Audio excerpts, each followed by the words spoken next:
Hello, I'm Stephen Missick. I want to talk about some recent publications of mine, and these are about the further Acts of the Apostles. And there's a lot of people who are interested in, what happened to the 12 apostles, their lives, what happened after the conclusion of the book of Acts. And we do have ancient sources and traditional accounts.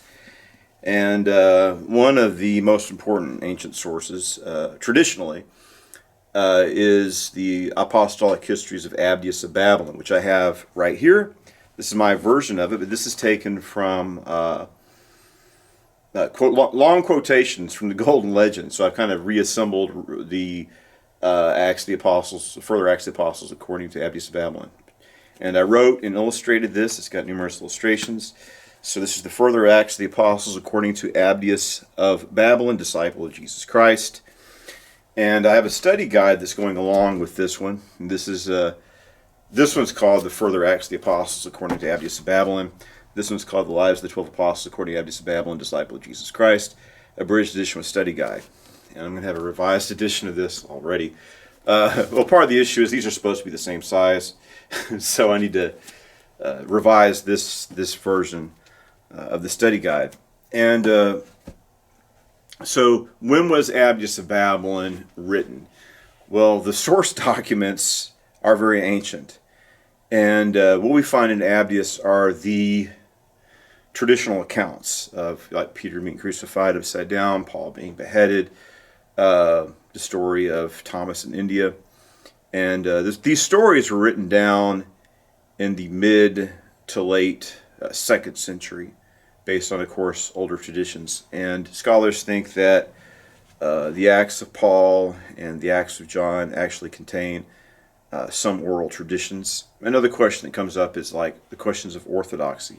Some of the apocryphal texts don't represent, will actually represent like Gnosticism or other heretical groups produce some of these texts. And we do see, in some of these apostolic acts, you do see some non-orthodox theology. But of course, ABDIAS of Babylon, in a way, is like the official Roman Catholic version of the lives of the 12 apostles. So anything that was not theologically correct was omitted from the account we find in ABDIAS of Babylon.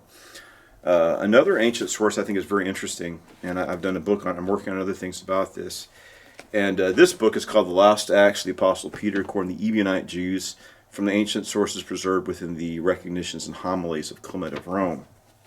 And a lot of people are very interested in exploring the Jewish roots of the faith. And sometimes people speculate, what would it be like if, non-Pauline Christianity, if you will, right? What about the original Jewish followers of Jesus who didn't accept Paul?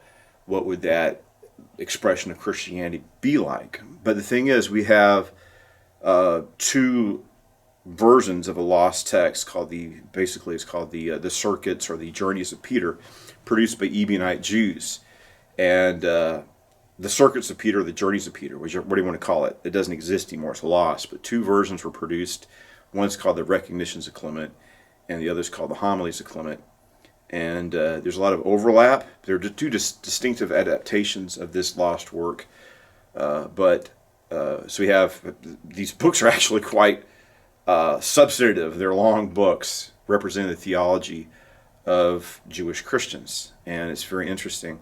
And actually, some of the stories found in this Clementine literature found its way into ABDIAS of Babylon. So it's a very important and influential text. And the Recognitions of Clement, the Recognitions of Clement, that version is for the most part more orthodox, but you have in the Homilies of Clement, there's a lot of, there's good information there too, but there's a lot of certain things that I wouldn't agree with. But it's coming from a Jewish Christian perspective, from this the Ebionite sect, which died out probably sometime after the advent of Islam. So it's very historically important in giving us a perspective of what ancient Jewish Christianity was like, because we have a large body of literature produced by them. And a lot of the things they say is you have a lot of basic, true Christian doctrines in there. You have their own perspective as well, coming from a Torah-observant Jewish Christian community. But then there's things which, I wouldn't agree with. But But most of the non-Orthodox ideas are found in the homilies, not in the recognitions. And there's a lot of scholarly interest in the homilies of Clement. But this is very important literature, and I think that people who are studying the Jewish roots of Christianity, this book is available. It's a very important tool. And like I said, people, it's like, how would you go about reconstructing ancient Jewish Christianity? And a lot of it's speculative, kind of arbitrary. People have their own opinions, but we have a large body of literature where they're expressing their beliefs. So the Ebionites produced their own version of the Gospel. It's the Gospel according to the Ebionites, which is described as being very similar to the Gospel of Matthew. We have several fragments of it, but it does not survive in its entirety.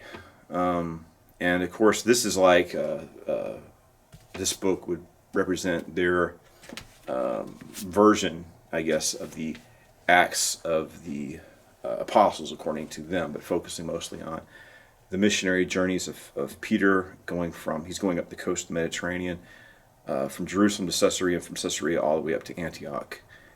And it's a very interesting, good, and edifying book, but like I said, some of the theology in the homilies mostly is not entirely Orthodox, but it's got a lot of good, not all of the theology in it's bad. I think there's a lot of spiritual truth in it, but as far as non-Orthodoxy goes, you find a lot of that in the homilies. Regardless, it's very important literature that needs more research in it, and it's good to have more people aware, so we're engaging in these texts. And like I said, this literature is also very influential in Latin ABDIAS, but also in these stories we have of the 12 apostles in Ethiopia. We see the influence of this Clementine literature.